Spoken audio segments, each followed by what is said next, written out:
The only job tougher than covering a judicial race is the one voters face in picking a judge. We put the question, how do voters select a judge, to the two candidates in this race?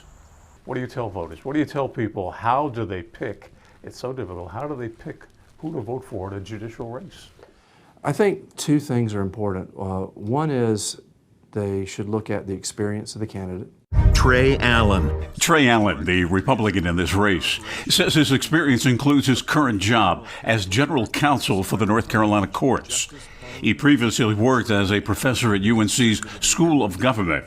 He also clerked for the North Carolina Supreme Court and served as a prosecutor for the U.S. Marines. How does someone who's out there and probably knows not a whole lot about you or your opponent, how do they make a decision? How do they vote for a judge? Look at whatever record that person might have generated over the course of their career to see if you can see some evidence that that person properly applies the law to the facts, not based on his or her political beliefs. But secondly, was it in fact a statement? Sam Ervin, a Democrat, says that his record includes several examples where he didn't vote with his party as a member of the North Carolina Supreme Court. Most recently, there was a dispute between the governor and the General Assembly over who had the authority to determine how federal grant money should be spent.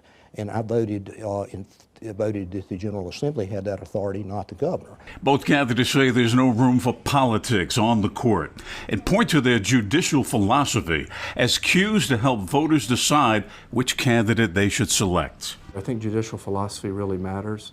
I don't think you'll hear my opponent say, for example, that he believes he's bound by the understanding of the constitutional provision at the time it was ratified. Allen's judicial philosophy on his campaign website states, quote, "When judges issue rulings based on their political views, they exceed their authority and abuse the public's trust." I decided to run for re-election because I believe that you deserve a Supreme Court where every case is decided based solely on the law and the facts. Sam Ervin's judicial philosophy on his campaign website issues a warning. You said that the courts are at a crossroads and that the voters of the state for the upcoming Supreme Court election will choose between a fair and impartial court versus one that is a partisan political institution. Or is in danger of becoming a partisan political institution. The reason that I say that is, in theory, I don't see why a judicial official ought to be required to run on a party ticket. And this is the fourth time I've run statewide. This is the first time I've run as the nominee of a party.